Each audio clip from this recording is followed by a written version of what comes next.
Hey, what's up, everybody? My name is Gina Theresa. My name is Rodrigo Borgess. And you are watching the New York Film Academy's Twitch channel, Schooled. So tonight, we have a guest who has had a 20-year career in the entertainment industry. He has written for video games, film, television, digital media, and books. He's with us tonight on loan from the New York Film Academy screenwriting and game design programs. Please welcome John Platten. Yay!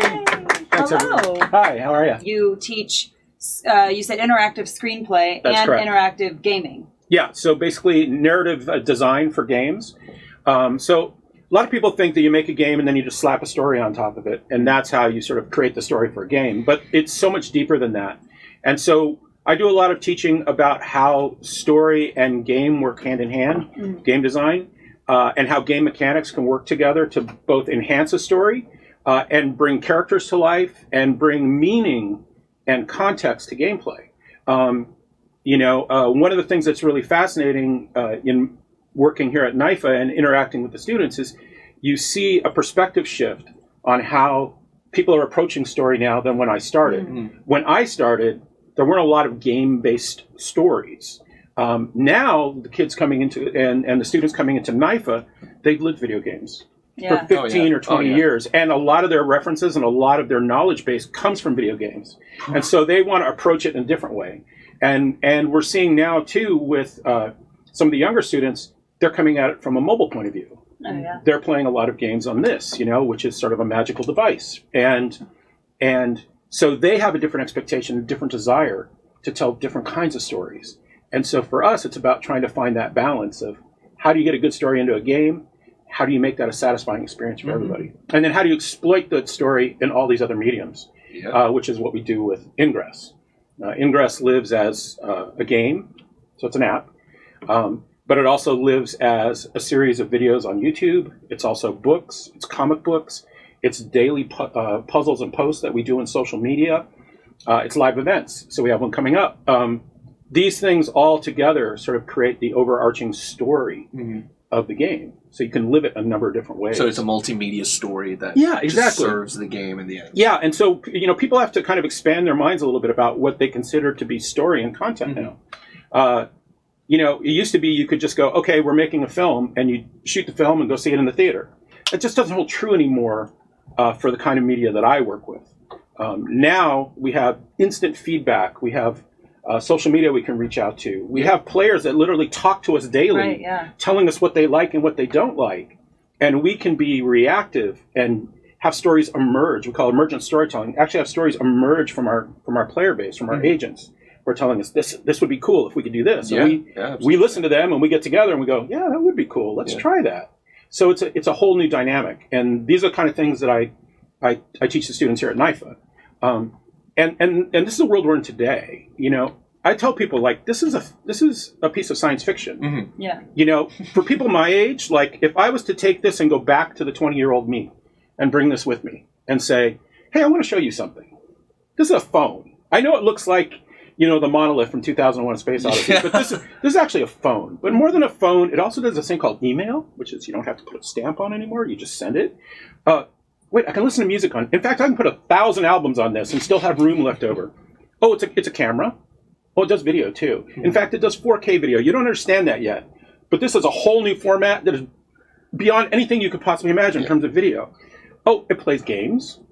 Oh, and did I mention that it also has the entire knowledge of the world's history available at my fingertips? In fact, I can ask a question and it'll answer that question no matter what I ask. It's a thing called a GPS.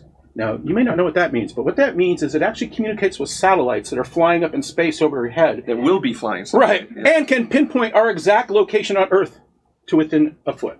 Yeah. Oh, and when I want to use it, I can unlock it with my finger. Yeah. If I said that to the 20-year-old, I'd be like, what? This is crazy. This is science fiction. This is unreal. You lost me a phone. Right. That's a phone. No way. And so now you think, okay, as a student, put yourself in my shoes. Project yourself 25 years into the future.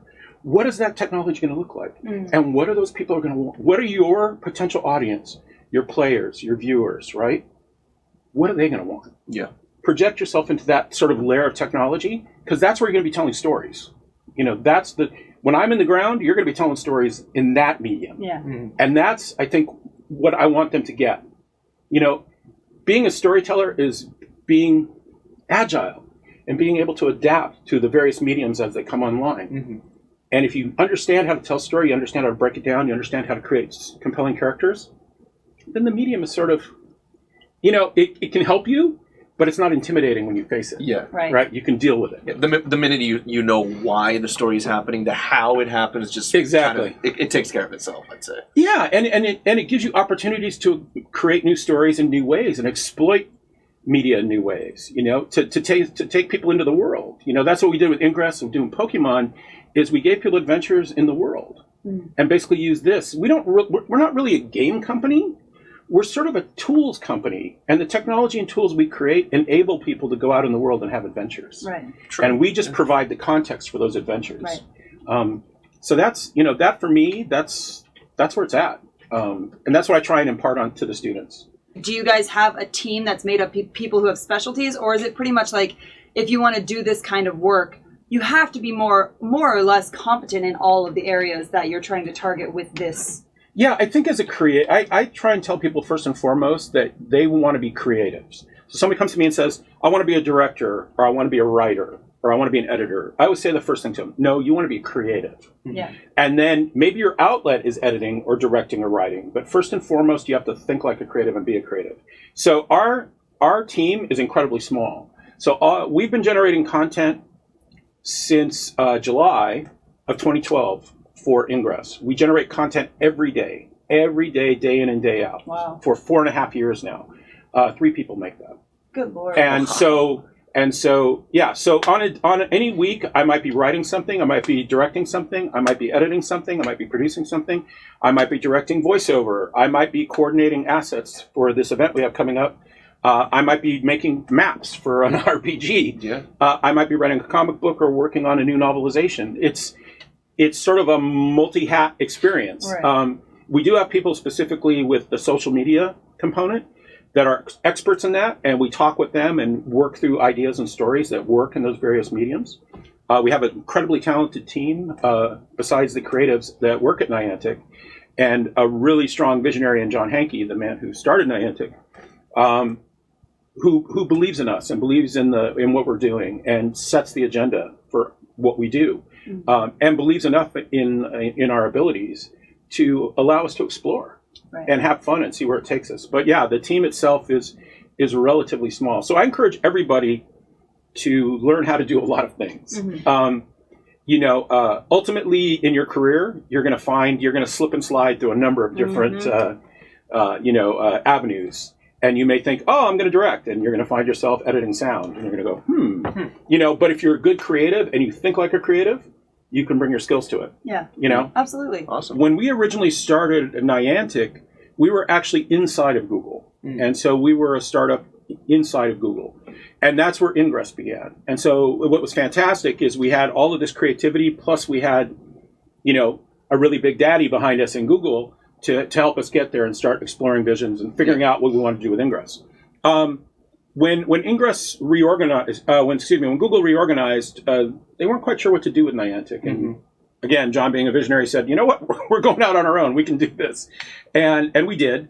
And that led to us releasing Pokemon. Mm-hmm. And once Pokemon Go hit, then sort of our reality changed. And everything. Yeah, absolutely. It was, Pokemon Go was an amazing moment in time for, I think, the company, because it was a game phenomenon, but it was a social phenomenon. It was an economic phenomenon. It was just kind of like this whole moment in time where it just exploded. It was a game changer.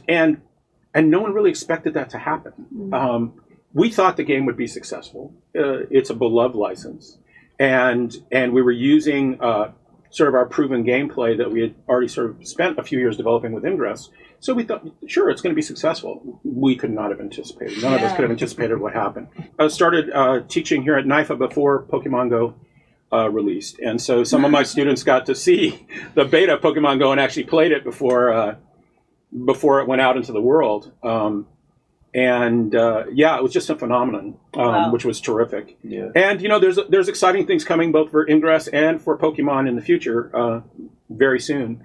Those will be really important properties for us. And so I work basically full-time at Niantic, and then I work part-time here at NYFA because I just love interacting with the students. As I said, I get a real thrill out of interacting with creatives. Mm-hmm. My favorite thing in the world is dry erase board and a head full of ideas. That's for me, it's just the best. And so when I can be here at NYFA, I get to interact with new talent, new creatives, people that are exploring, trying to find their own way. And it energizes me. So I love doing it. So we touched a little bit before the show, and you just said yourself, there's some super rad stuff coming with both Ingress and Pokemon, but we can't talk about Pokemon because that's super, super secret. Yeah, it's super, super secret, but trust me when I say lots of cool things are going to be coming. But we can talk about Ingress. Oh, yeah. Yeah. So we are right now doing a big event this weekend, and I brought a promo we can play. We're doing a big event this weekend called 13 Magnus Reawakens, and let's throw the promo up. What are we talking about? Yeah, let's do it. It's a fairly short promo, but we can definitely take a look at it. So hopefully this will work. Yeah. Da-da-da. Da-da-da. So this is a live interactive event. This is, where is it? It's Northern California. It's at a place called Camp Navarro, which is about 2 hours north of San Francisco. Okay. And we're going to have about, all totaled, between 650 and 700 agents, which are our players. We refer to them as agents. So we put them in the fiction already. Yeah. Makes you feel important. Yeah, exactly. Well, they love it. And so we're doing this event. It's sort of like our version of kind of a Burning Man type thing. We're gonna have, we're gonna have copywritten here on the show. Well Trademark done. Gina. So we're gonna have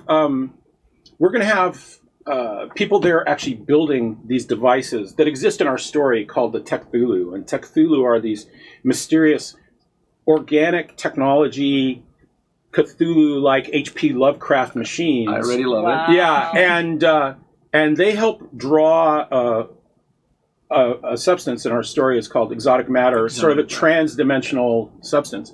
It helps draw it into the real world and make it manifest. And so we're going to have these teams literally building these devices at the event.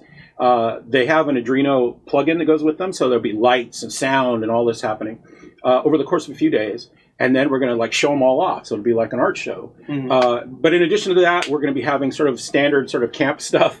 We'll be having adventures, and we're going to play an RPG game that we designed specifically for the event. People will be able to go out and explore the scenery, bonfires, food. This is more of a cross-faction event. So basically, Enlightened and Resistance are both coming. And we sort of, if you play Ingress, there's a friendly rivalry between the Enlightened and the Resistance. But this is one time when we're sort of bringing people together. We're not asking them to put their faction aside, but we are asking them to, to do it in the spirit of cross-faction, which Ingress players are great. They're gonna have a blast. And so it's 3 days. So we start Friday night and we'll finish on Sunday. That's incredible. And we talked before about sort of new ways of creating entertainment experiences for people. This is 3 days of entertainment experience where you're actually living it. So you're getting to play our game, Ingress. You're getting to meet a tremendous amount of people. You're getting to see all these cool devices that people are creating in the Cthulhu, and play a game and do a lot of other adventures and go out into the woods. And we've got all that happening, and you get to do it in the context of an experience that's being created, not just for you but by you. Yeah. And that, I think that's pretty cool. And so we've done anomalies in the past where we've had these events. Our biggest one was in Tokyo. We had about 14,000 people playing. How many do you anticipate for this? Yeah, we're going to anticipate about 700. And really it was restricted by the size of the campsite. Because we probably could have gone a lot bigger. But this is us experimenting and seeing how it works. We're really excited by it. So far, our agents, the energy's there and the excitement's there. So yeah, it's going to be cool. Yeah. And we're going to cover it all. So we'll have lots of video and lots of stuff to share. We're going to be doing live posting from the event. We'll be doing Facebook Live, all sorts of streams happening. It should be terrific. It's going to be really cool. So I think that this kind of event is really what people are going to angle towards, because I think that there is that element of like, I kind of do miss seeing another human. Like, Yeah. I've been playing Skyrim for 27 straight hours. Yeah, like, no, you're exactly right, and this is it's a way to bring it together. Yeah, this is something that's really, really important for us. I have another video which I'll show, which is sort of like our philosophy. But I did a talk recently where we were talking about all the technology that's coming online, whether it's virtual reality, augmented reality, mixed reality. And people were showing a lot of really, really cool tech. I mean, really impressive tech. And I realized, I can't come up and show you something really cool and impressive from a technology standpoint. But as I mentioned earlier, for me, it's about the end user. What I can show you is engagement like you wouldn't see anywhere else. Agreed. What I can show you is people committed to playing the game, to interacting with their friends, to doing the social aspects of gaming, which you're talking about. And so I think, like I said, I think with Niantic, what we do is we provide the tool that encourages people to go adventure together. And so you can load up Ingress on your phone. The barrier to entry is nothing. If you have a smartphone, you're in. And you can load it up on your phone, you can get together your friends, and you can go adventure around your city. Or you can take a hike into the woods, or you can go to the mountains or the beach, or you can go to another country and play and meet other people there. And so that dynamic of human interaction, which you're right, we kind of lost for a bit when we started locking ourselves into looking at screens all day. That dynamic of getting back to interacting with people on a one-on-one basis and having adventures together, I think is the core of where we are. And you saw that with Pokemon Go, even in crazy, 5,000, 10,000 people all playing Pokemon Go together in a park. During its craze here in Los Angeles, if you went to the Santa Monica Pier, everybody on the Santa Monica Pier was playing Pokemon Go. Yeah. But were they there to catch little virtual Pokemon running around the world? Friends. They were there with friends. Yeah. So yes, it was fun to go and catch the Pokemon, and that's what we want people to do. But that experience was not just about catching the Pokemon. It was about being with their friends. It was about the cool, pretzel dog they got. It was about meeting people for the first time. It was about interacting with people from other places. Yeah. And so they got more than just the game. They got the complete package. And for us, that's the key. And I do think that the moving forward, virtual reality, everyone was focused on it. It was the bright, shiny object. And what Pokemon showed is that augmented reality and GPS-aware gaming really has a place. Oh, it does. It does. And it can really it's proven itself in the marketplace. People are willing to have adventures, and so I think we're going to see a lot more of this kind of gaming.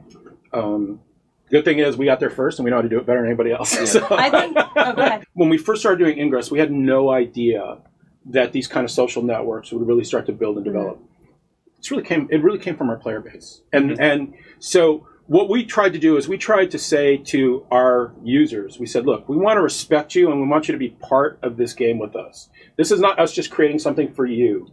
We're on this adventure together, and so what we did initially, and if you notice, when we refer to you in Pokemon, you're a trainer. Right. We don't call you a user or a player. You're a trainer. Yeah. You're part of our fiction. You are a trainer. The moment we mention you as a trainer, you're now thinking of yourself in a fictional way. Yeah. You're thinking of yourself as playing that part. You're playing a role. And when they interact with each other not by their names, their given names, but by their agent names. Right. And so there are a lot of people that meet and know each other. They don't know what their real names are, but they know each other via their reputation, by an agent name. Well, the agents, when they started to play and they started to move around the world, they realized, hey, it was fun to do it with friends. And so really quickly, they started to develop their own little, sub-factions, their own little groups within various cities. And we started to see this amazing phenomenon start to develop of here's 50 people playing over here, and they're talking to 50 people playing over here, and they're talking to 10 people playing over here, and somebody speaks Spanish, which means they're talking to people down here. Somebody else speaks Japanese, so they're talking to somebody in Japan. And then before you know it, it just starts to grow. Yeah. And our agents, they create their own merchandise. They make their own T-shirts, flags. We now have bio cards, so you can get an agent bio card, and you can go and trade it with people when you go to visit them. And so they're more than just people playing a game. Yeah. They're really part of the experience, an essential part of the experience. And that's why I say, I think for us, really the social dynamics are the most important thing to us. Yes. And And that was something that we discovered along the way with Ingress. And once we started to see it happening, then we wanted to find ways to nurture it. And we wanted to find ways to encourage it. And so that's what we try and do. The thing that I believe is that you mentioned before, you feel locked in to technology. And yes, Ingress and Pokemon are a game to play on your phone. But I calculated one day how much time I look at a screen. You know, whether it's a computer screen, a television screen, my tablet, which never leaves my side when I'm at home. I'm always on my tablet. My phone. And you start adding up all of those hours, and you go, oh my God, I spend 8 hours, 9 hours, 10 hours a day staring at a screen. Yeah.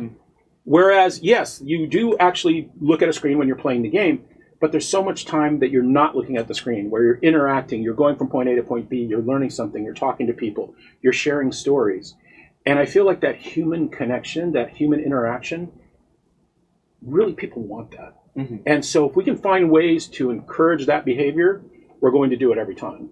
And if we can let people know that we respect what they're out in the world doing with the things that we create, and we want them to not just be our end user, but be a participant in what we're doing, and you know, help us shape the experience they're having, so much the better. Yeah. You know, I have this video which I could show you. Yeah. Here. So we do a thing every year for Ingress where we reward our players who have been with us for a while. Does this have talking on it? It does. Okay, so then we have to be quiet. Okay, but it's a lot of what you're going to hear is a lot of excited voices. I'll give you the quick explanation of that. When we do our Anomaly series and people are playing, there are people that are operators. They're basically working almost behind the scenes, helping move people from point A to point B.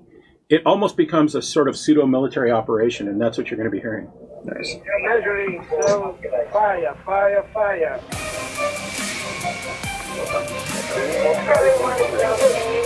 We have probably over 40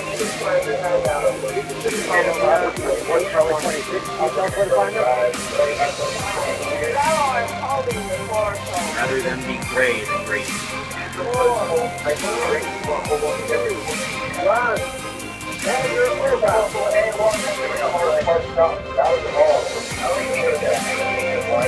Yes, they're going in west. It looks like they are correct. Yeah, we got 2 teams now bound this thing, and it's not going down. Operator, Michael, we call for route. Victor 2 is on a volatile as well. Victor 7, D4 is a volatile. The ceramic snowflake is a volatile. Congratulations, everybody. Amazing job. It was a lot of fun, guys. I want to say before, pretty much the best day that I could have possibly asked for. So what's really amazing for me when you see that is that's our players, that's our agents, and they're creating these experiences, and we're sort of enabling them to happen by setting up the conditions by which they occur and saying, okay, we're going to have an anomaly in this city and an anomaly in that city. But all those voices you heard talking, those could be people 2,000, 3,000 miles away from where the action's happening, and they're basically at home and they're guiding what's going on. They're planning strategies. They're telling people what portals are dropping offline. They're telling people when to throw links. They're telling people when to attack portals. And they're doing all sorts of feints, too, because both teams have these people doing it. So somebody's saying, okay, we're going to drive them all to think we want this, so go over there and attack that. So there's this whole game that happens underneath the game. And when you listen to the energy in their voices, they're really agents. They're really operatives. They're really involved in this mission. Absolutely. You know, when we're kids, we like to play and we like to have these adventures and use our imaginations. And sometimes as we get older, we start to lose that. And what we can do with things like this is we can bring it back. Yeah. And we can let people kind of have that visceral experience, live that fantasy. Isabella says that she believes starting with Pokemon Go is a genius play. The augmented reality was the evolution to the game as growing up and becoming young adults was to the generation that watched the cartoon on TV. Yeah, so thank you. Pokemon, the thing about Pokemon is it's a cross-generational intellectual property. Yeah. So there are a few that are in the process. Probably the biggest is Harry Potter. So you basically have, and probably the most successful recent new IP. Yes. Before that, Star Wars. And so if you look at something like Star Wars, I was 13 when Star Wars came out. So I feel like Star Wars belongs to me, right? That's like my property. Yeah, same with my mom. Yeah, but if you think about it, Star Wars is sort of a multi-generational IP because the parents loved it when they were kids, and then those kids are growing up and now sharing it with their children. With Pokemon Go, you have this amazing phenomenon of when you were a kid, you played Pokemon, but your parents knew about Pokemon because they bought you all the Pokemon toys and all the Pokemon cards. Yep. So they were aware of it. And now you advance forward, and now Grandpa and Grandma know about Pokemon because they were buying it for their kids who are now, adults, 30-year-olds. And those parents are now sharing Pokemon with their children. So you have this cross-generational knowledge. And you could tell somebody who's 10 years old who's Pikachu, and you could tell somebody who's 65 years old, or ask the question, who's Pikachu, and the 65-year-old can answer as well. Yeah. And so it's a beloved property. It's a genius property. Oh, yeah. And we were incredibly fortunate that that Nintendo and the Pokemon Company were like, yeah, we're in. We want to do something with you guys. And that was really a testament to John and to our team and to Ingress, because Ingress was the proving ground that let them see that something like Pokemon could happen as well. Absolutely. I don't think that virtual reality is the future of gaming. I think it's augmented reality. I genuinely think that, because it's not just the social aspect that's available with augmented reality. It's the fact, I think it's so cool that I could be in my own house and, an alien could come through the ceiling.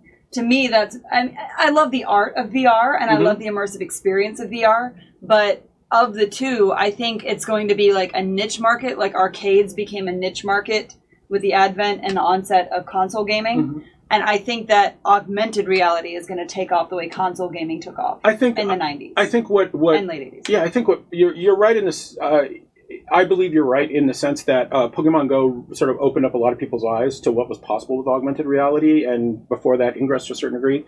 But I try not to be an either-or person, because I think that there's opportunities in all these markets. I agree with you that the VR market for the foreseeable future is going to be somewhat niche, and I think the reason for that, like high-end VR, not like daydreaming your phone, but really high-end VR experiences. I mean, there's a certain sort of barrier you have to jump over in terms of both technology and cost. Like if you really want to do it right, there's an investment you have to make. You need to build the PC and buy the tech and have the space. And you have to have the space. You have to dedicate the time to it.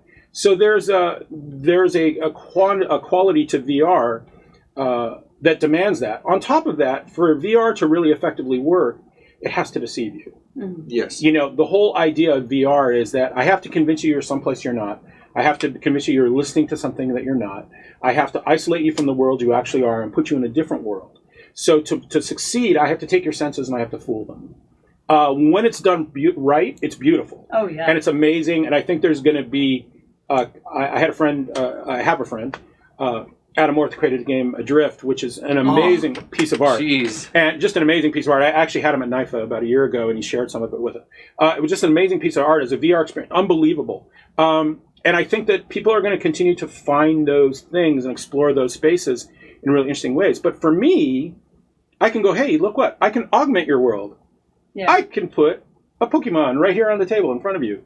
There's something kind of fun about that too, because now I'm enhancing your reality. I'm changing the context by which you exist in reality. Right. And that there's something really kind of fun and exciting about that I think is different than a VR experience. Right. So, but like I said, I live in a space where let's try everything. Yeah. Could it be that the future is a combination of augmented reality and virtual reality? I think that, there's a lot of people talking basically about mixed reality, which is using this idea of, and it's something that we're exploring, using this idea of, can you use augmented reality experiences to get people to places or to get people to interact in certain ways and then put them into a full virtual reality experience and have those sort of seamlessly slide back and forth with each other. And when you think about things like Samsung or Google with Daydream, you can take your phone and suddenly you've got a VR experience on the go. So yeah, is there a logical next step there? Possibly.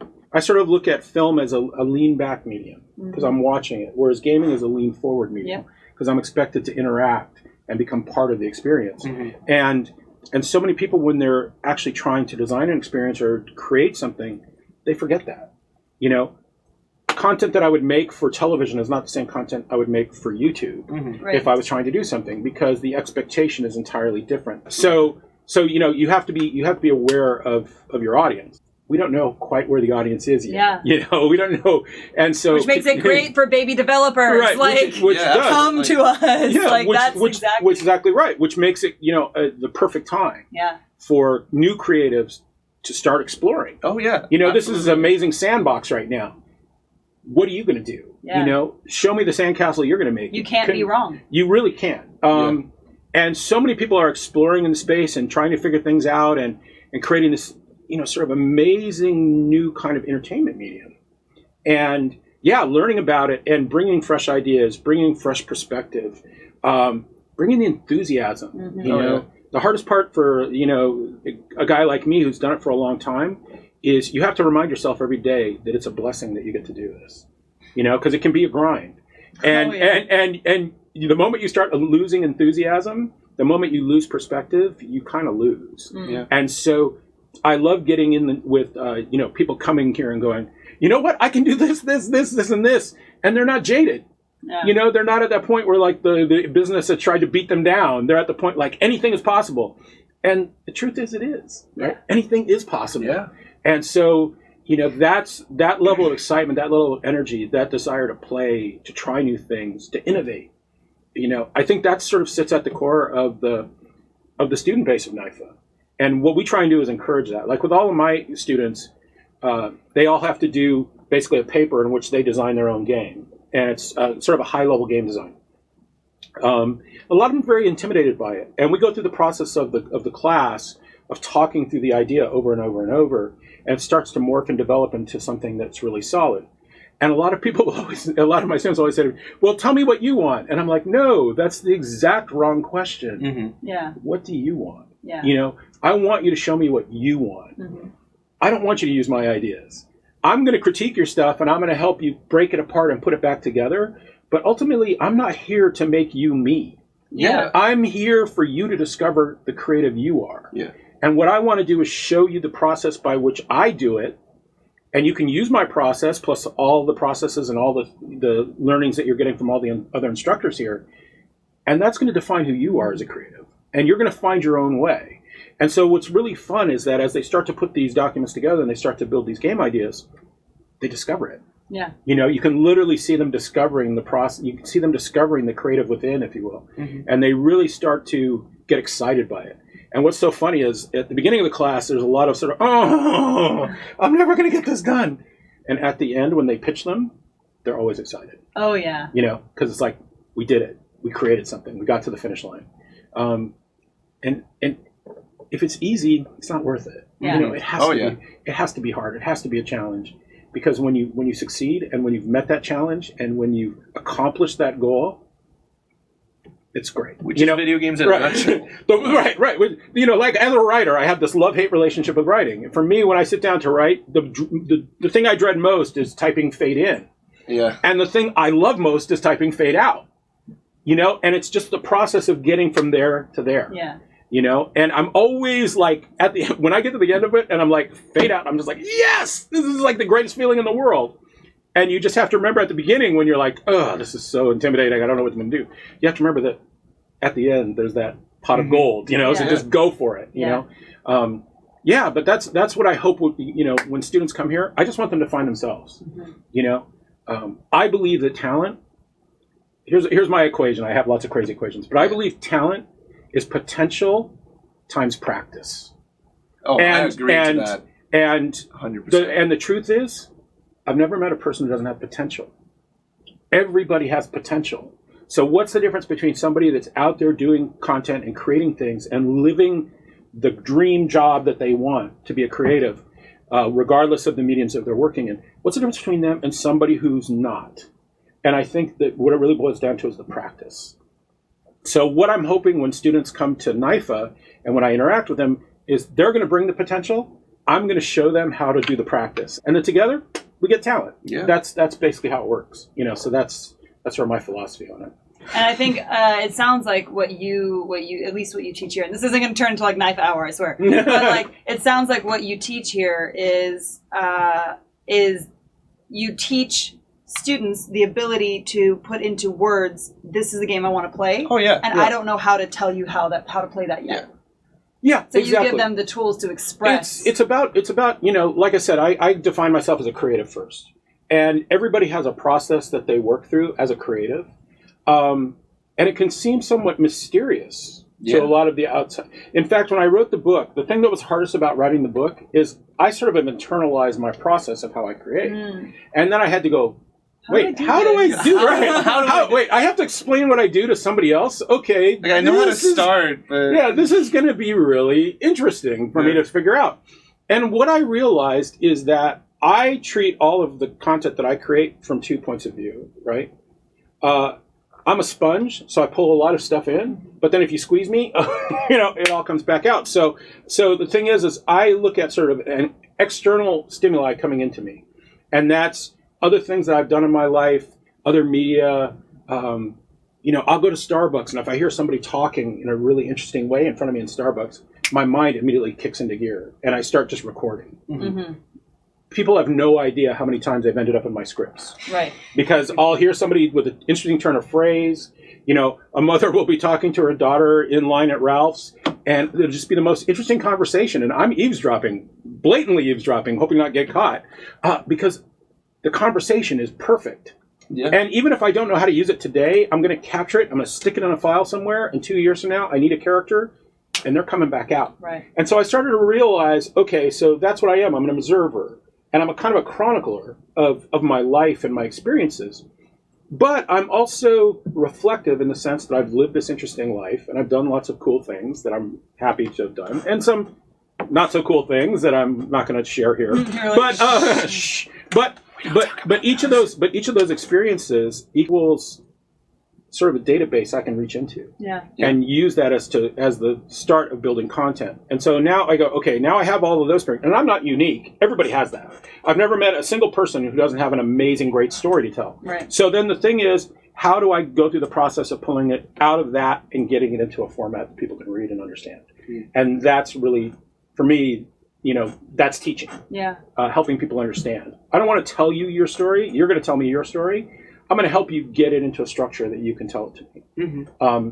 And I think that holds true for making a game, writing a film, anything. And your voice, your creativity, your special and unique, perspective on the world or a story or whatever. Nobody else can do that but you. Yeah. Right? Nobody else can, we could all see the same thing, and if we were all asked to tell that story, we'd all tell it differently. Absolutely. And that's what makes you, a creative. And I want to encourage people to do that. Mm-hmm. You had mentioned earlier you had another video that was about the philosophy. Is this the philosophy of Niantic? Well, there's I've got here, let's see. I can do the Pokemon one. But one of the things we do with Niantic, which I can definitely share with you, is we integrate story into our player base in a really interesting way. So all of our agents know that we create content. Mm-hmm. They're not unaware of the fact that there's a creative team working on story and creating characters. But they play along. And so we create these videos that basically share with them things that are happening in the game from a story standpoint, but then also feature things that they've been doing. So they go and they do these missions. They do what comes back to us things called sit reps, where they go out and do operations that are these really cool things that they do on their own, and then we find out about them. They share them with us, and then we feature them in the videos we create.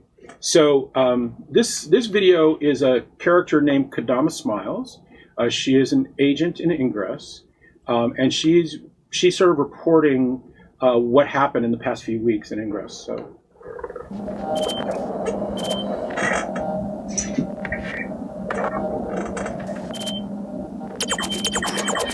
And that's just one operation.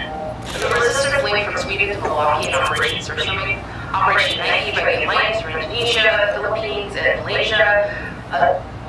Letting the resistance up to move sharks 35 and 11 through the Canaries. I mean, these are all just scratching the surface. And again, these are the glory ops, the big links. But just as important, There were the teams who defended the portals of the targets, like this crew that camped out in Taiwan for weeks to help control the target portal there, or in Tokyo, or Pasadena, or Seattle. And the agents who transported keys. The agents who took down blocking links spread across the world. And of course, the intel operators and strategists, watching the whole thing unfold from a planetary view and helping coordinate the whole thing. It's a skill that I can't really convey in words. Right, hashtag Fate of the 13th. That's what I've been using for most of this research. That hashtag on Google Plus uncovers a treasure trove of stories and pictures and heroic operation accounts. It's incredible. You kind of just have to see it to believe it. Seeing all those different kinds of agents out there, each of them doing their own part, it's pretty amazing. The outcome, right. The Enlightened pretty much dominated the Shards event. They took control of 12 of the 13 archetypes. So it's pretty clear that the Enlightened are going to have a lot of control over the next Magnus that's created. I'm not really sure what that means, but I'm enlightened. So I've got a really good feeling about what lies ahead. So there's all sorts of, one of the things that our agent base has learned from us is that we always hide things in everything that we do. So even though we're doing a report of gameplay and actions that they've done, and you're just watching a video, no. There's always stuff going on. Yeah, the numbers going on. There's probably a code in there. There's all sorts of things hidden within the within the video. And part of the fun that we have, part of our sort of like fun back and forth with the agent base is putting stuff in that they find. Mm-hmm. And probably one of the most interesting and unique things that happened with regard to that was, and this was when we were trying to figure out early on how our agents were compared to like other experiences. We had a character named Clue. We have a character named Clue, and we needed to do a video with her. And so I had put together, with the creative team, we put together this shoot to go and shoot this video with Clue. And we wanted to fill in some of the background area behind her. And I had a whole box of books in my garage. So I just grabbed this box of books and, brought it just to set dress, right? And just like fill in all this stuff and make it look really cool. And we got her there, and Clue was terrific, and we shot the video and we released it. And within hours, agents were looking at all the books. They were trying to figure out the message we had put into those books. They were then taking those books and cross-referencing them with the Library of Congress to get their numbers, and then looking for hidden codes. Oh my God! Yep. And suddenly we're looking at it and go, oh my! And they were started to come up with like these really amazing theories about what the books were. And so I'm like, guys, we gotta explain this. We just dived in and we thought, you know what? Embrace it. Let's take one of the best theories and make it true. And we did. We literally encouraged people to post their theories about what they thought was happening. And the content that came back to us was amazing. Yeah. And so that was sort of that emergent storytelling. Mm-hmm. We had another event with Clue as well where we had done this dead drop in London. And I don't know if you know your spy lingo, but dead drop basically a secret, it's dossier. It's a stash that you get. Yeah, we had this secret dossier that we had one of our agents plant in London. And the storyline of that dossier was that there was a bunch of secret information in that dossier. And they could share that dossier with us. And then our corporations that exist within the story would bid to try and get the information in those dossiers. Oh, wow. And so these agents found it. And they went through the dossier and they contacted us like we expected, and we're all excited. Oh, and they said, we're not giving them to the corporations. They're too dangerous. No, they said, no. If you want this, we have to have a chance to win back Clue, because what had happened is Clue had gone to the Resistance, and they said, no. If you want these released, you give us an opportunity to get Clue back to the Enlightened. Wow. And we're like, okay. We didn't expect this. So these agents basically were holding the story hostage. And we had to go, okay, what do we do here? How do we interact with this? How do we react to this? Because on one hand, we could have said, you know what? Just release it. Yeah. But then we thought, no, this is perfect. Let's do improv. Let's make this into something. And so we got Clue up to Seattle. They did an anomaly that weekend. They battled for her. They won her. Those agents then released the documents. They were stars because everybody in the Enlightened to this day, a lot of people still know who these guys were because they literally were like stars for a week, having done all of this, released all this information. They got Clue back. And we were sitting there going, this is so much better than anything we could have come up with. Yeah. And again, it was because of our ability and our desire and our philosophy, which really comes from my boss top down. So from John going, you know what, this sounds fun, let's do it. Because when you do this kind of improv, it actually resources have to get moved around and people have to happen and all. But he embraced it and he said, guys, let's see what happens. And because of that, we were able to create this amazing experience. We were able to take a few of our agents and shine a spotlight on them and make them the stars of the show for a few days. Which encourages other agents to... Right, which sort of encourages this behavior. Yeah. But yeah, and that's that kind of emergent storytelling, because suddenly we think we know where the story's going. And our agents go, no, wait, what if the story went this way? Yeah. And you have to be able as a creative to go, it's not about me, it's about the experience. So... yeah, what if we did? What if we did go this way? What would happen? And, fortunately for everybody, it was great. Yeah. And honestly, it was so much better because we were forced to react and forced to interact in a way that we hadn't expected. So, yeah, it was really cool. Mm-hmm. Let's see. Westward asks, how often do you need to create new storylines and characters for Ingress? I want to say, I don't know if it's a need. I feel like it just happens. Yeah. Yeah, we create... We try and keep the story fresh. We try and introduce lots of new dynamics into our characters and how they interact with each other and how they progress. So we're constantly thinking of it and constantly aware of, okay, which characters sort of do we want to feature or star for a while. And some of our characters, die. Some of our characters go away and some new characters get introduced to the story.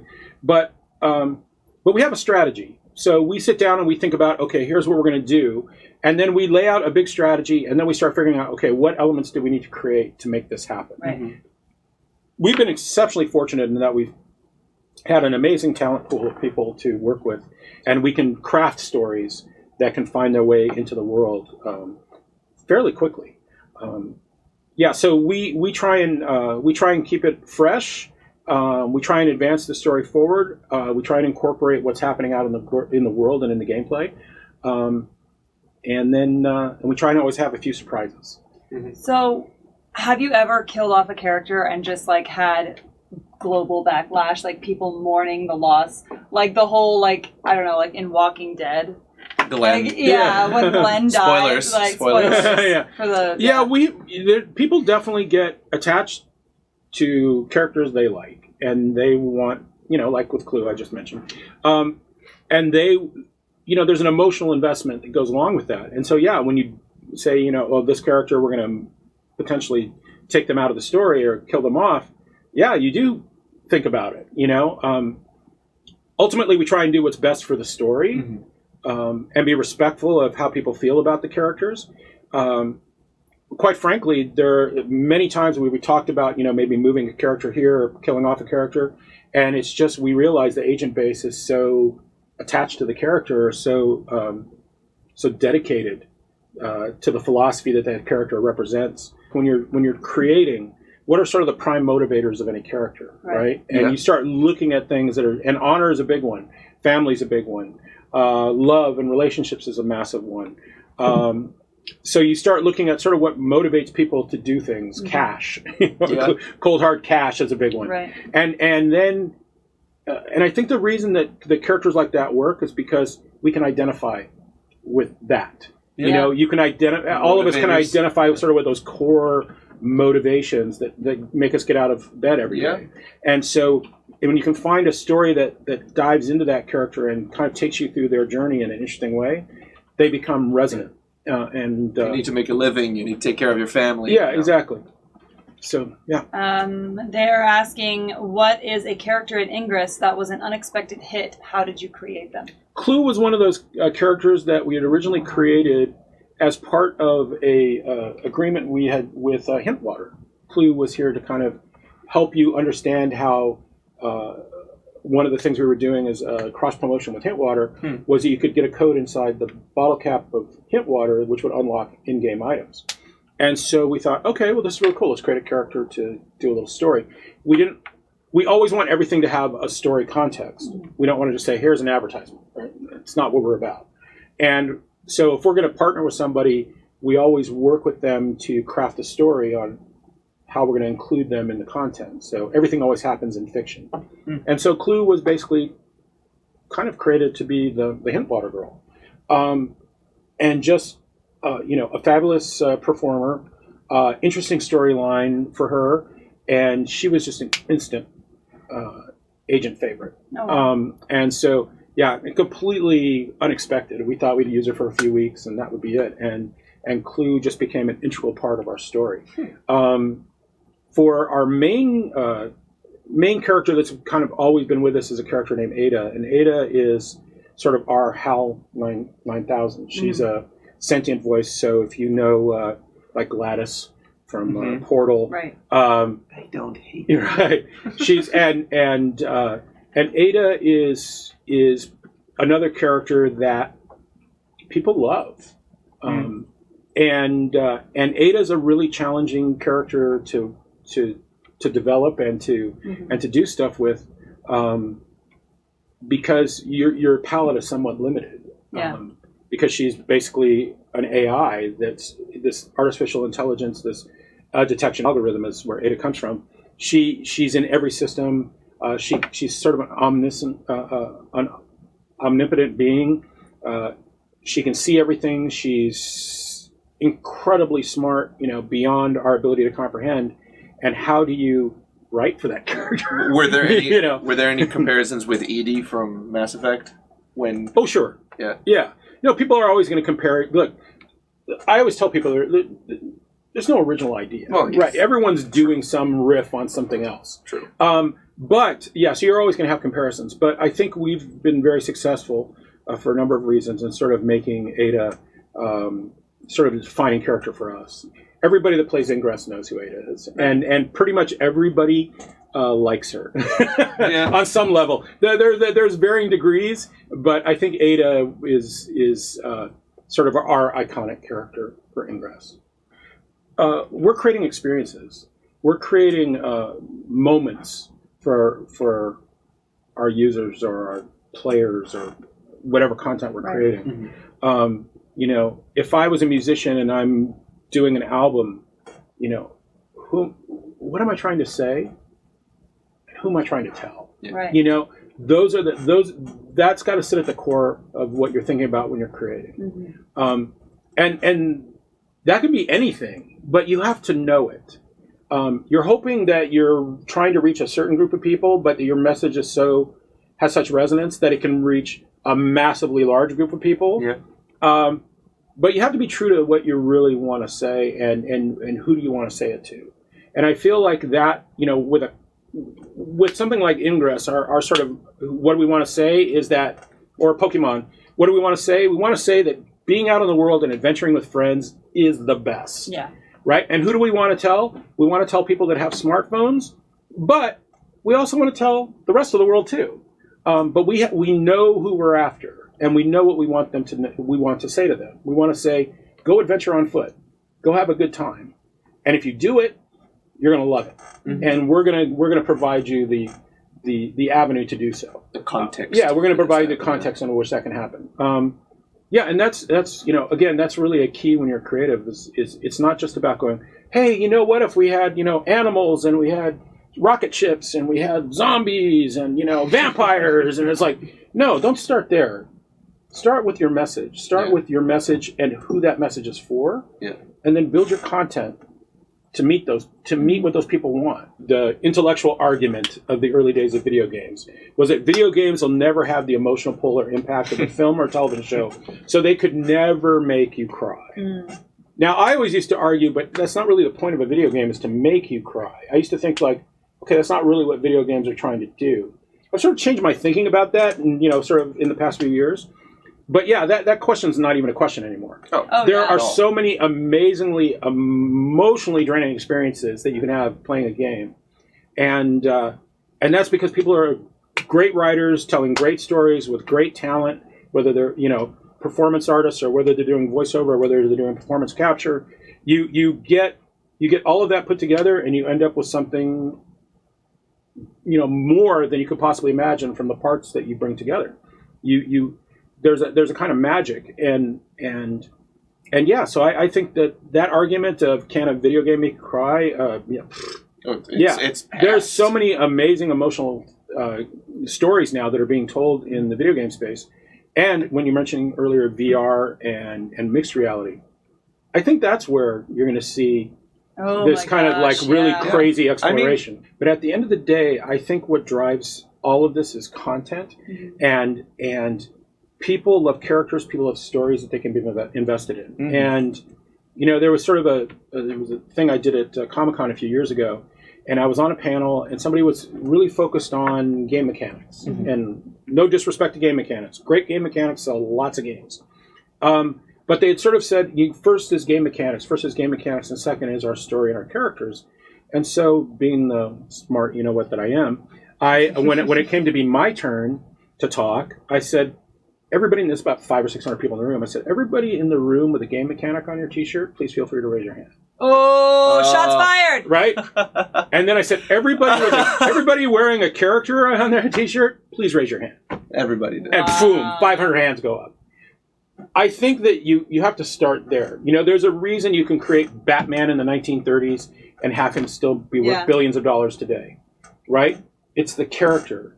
And if you look at a lot of the superhero things that were going to the theaters and were playing on video games and all, these are 50, 60, 70-year-old properties. Yes. But why do they resonate? Because I think at the end of the day, strong characters, strong story, strong emotional connections are always going to drive. They're always going to lead.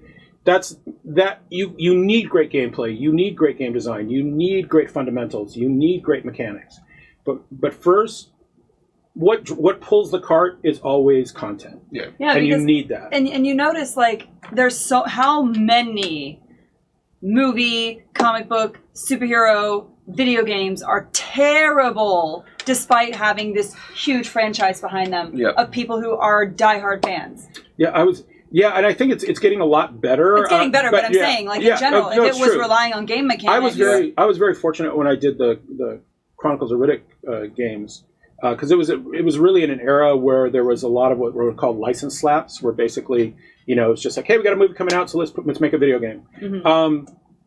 And what was fantastic was there was integrity from the top down on doing Riddick. So Vin wanted it to be a great game. Our producer at Universal, an amazing video game producer named Pete wanted it to be a great game. All the management at Universal wanted it to be a great game.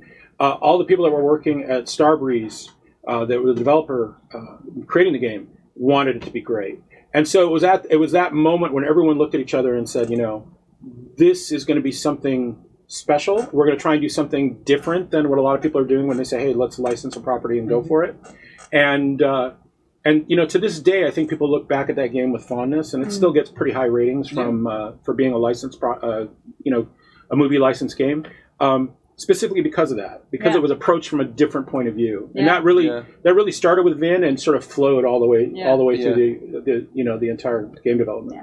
Velson, go for it. Yeah, we're gonna go back to a little bit of going back to mobile gaming. Sure, yeah, more go for specifically. Velson Fur says, not entirely sure if my question matches the topic, but do you feel like there's a big enough market in the mobile market for core experiences? And by that I mean games that aren't these quicker games like Flappy Bird, quick play sessions. Yeah, but I mean, I can answer that question with sort of what happened with Pokemon. So if you work in the app space and have been doing any mobile apps for say 5 or 6 years, mm-hmm. the message, the core message from everybody was there can never be another Angry Birds. The mobile market has gotten too saturated. There are too many games coming out. There was a time when there were 5, 6, 7 action games you could go and get on the App Store, where it made sense that you would have one big hit. Yeah. And that's no knock on Angry Birds. It's an amazing game and franchise. But the thing is it came at a time when there were less choices. And then so it was able to sort of establish itself as a core franchise. And then if you look at the mobile space today, it's such a cacophony of noise. Mm-hmm. There's just so many things happening in that space that it's hard for something to jump and leap forward. Yeah. And so conventional wisdom said that Angry Birds couldn't happen again. Mm-hmm. And then Pokemon Go. Yeah. And then suddenly we're closing in on 1 billion downloads. So think about that for a moment. There's like 7 billion people that live on the planet. 1/7 of the people. 1/7 of the people live on the planet have it on their phones. Yep. So if you say how many people have a smartphone and how many people are adult enough to be able to go and get their app, and pretty much everybody who has a smartphone has downloaded Pokemon Go. So the thing is like, so when you look at that, you go, oh, well, okay, conventional wisdom was wrong. Mm-hmm. You know, everyone was saying this couldn't happen again. Well, not only did it happened even in a bigger, crazier way than the first time. So when people say to me, this can't happen, I always go, oh, really? Yeah. Because I've just seen can't happen. Yeah. Too many times. I mean, people say we couldn't go to the moon. And Right. So I think for the app space, I think there's still a tremendous opportunities for people to make experiences that are fundamentally different than what people are doing now, and find that success and find their way. What Niantic was able to do was go, hey, you know what? Our founder basically changed the world once by mapping the world and by opening up the technology for people to know where they were and interact with their world in a new way through Google Earth and Google Maps. And he took that core philosophy, his belief that people wanted to be out in the world, and added a gaming component to that, and suddenly a new thing. And so, so I'm a firm believer that there are creatives out there today that are going to be doing amazing, dynamic things that, frankly, I can't even begin to imagine. "Quote unquote" can't happen. Right, and that can't happen, and they will happen. Yeah. You know, absolutely. that's just the way it's going to happen. I feel like the people who are coming from your perspective of what's the story, what's the goal for the user, those are the games that are going to be more, I feel, timeless. Like, I can go back and I can replay, like, Elder Scrolls Oblivion. Well, what's really interesting that you say that is, you know, when I first started in the game space, replayability was a big thing. Like, and people were always trying to figure out, well, okay, but how do we make the experience different the next time they go through it? Like, what can we do so that there's replayability? And I always kind of thought, what? If I have a movie that I really like, I can watch that movie 10, 15, 20 times, and I know where the story's going. Yeah. I know when the hero gets killed. I know who the villains are. You know, I know what happens. But I still enjoy watching the movie. You get something different. Because, you're right, I get something different from it each time. And I think games can be the same way. You don't necessarily have to change the game to make it compelling and interesting. Oh, yeah. You know, if you have a fun game that you really enjoy, going back to that game a few years later, it's just like you rediscover it. Yeah, you know, and you're back, and suddenly all the emotions and all the fun you had the first time, they change, they morph into something else. Yeah. But you get a whole new experience out of it. Yeah. And that's, I think, and when I look, I have a son that's just about to turn 20, and his whole media sort of things that he consumes, it's all games, right? I mean, he loves games. He loves, you know, being on Steam and playing all sorts of games. He loves to follow Twitch streams of games. And so that's where he finds his entertainment. Is he watching us right now? I hope he is. Rude. Better be. Great. He might be doing. He's got finals, so I'm not sure. He may be. But the thing is that. But the thing is that, you know, for that generation, for a lot of people his age, their first primary source of entertainment is gaming. Yes. And I think we're going to see with this next generation, I think they're going to be doing the same thing, but I think it's going to be here. And so, how do I entertain you? You know, and when I started in the business, it was like, you know, there was film and everything else. And then I worked a lot in TV. And so then it became film and TV and everything else. And, you know, when I started writing video games, the guild didn't acknowledge video game writers. You know, we were sort of looked on as these kind of like, you know, guys sitting in a closet somewhere with the cleaning supplies, You mean you're not? typing out stories, you know. And then suddenly, you know, when the game business became so successful, they couldn't ignore us anymore. Right, yeah. You know, and I've worked with some amazingly talented people and have some friends who, I don't want to get anybody in trouble, but they'll go to the guild and be talking with other writers and, oh, well, my film opened for $22 million this weekend. Oh, that's interesting. My game opened for $1.5 billion Saturday. Mm-hmm. Yeah. It's like, you can't ignore that anymore. The reality of a lot of game experiences now is that women are driving a lot of these experiences. And when you think about, You're welcome. Right?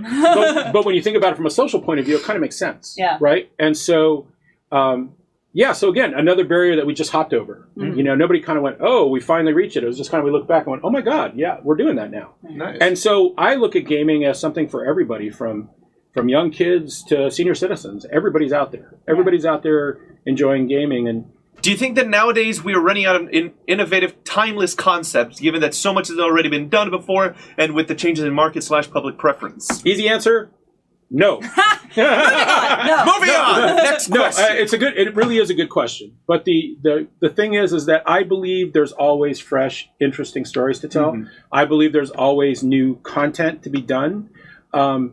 I believe what it takes is somebody with a vision to step forward and say, hey, you know what? Let's try this. Just when you think you've seen it all, I guarantee you haven't. Agreed. Yeah. And somebody will do something that will surprise you and excite you and entertain you. So if you want to follow Ingress, the site is investigate.ingress.com. That'll get you all of the info. I am on Twitter. I don't tweet as much as I should. Me neither. No shame. But just my name, John Zuur Platten, on Twitter. I'm there. Also, if you go to YouTube and follow the Ingress channel on YouTube, just type the word Ingress. It'll bring you to our main channel. We have about 400 videos now that cover the story going back to the beginning of time. Nice. And we'll be previewing stuff moving forward. Perfect. Awesome. I am on Instagram at Gina.Theresa. Yeah, I'm on Twitter as RMS Borgess, and on Instagram as the same thing. And I'm also on YouTube on Gooncast. I have a Let's Play channel. Oh, very cool. Cool. Yeah. Awesome. So, Yeah. Thank you, John, for being here. Hey, my pleasure. It's great talking to you guys. yeah, it's been a very enlightening conversation.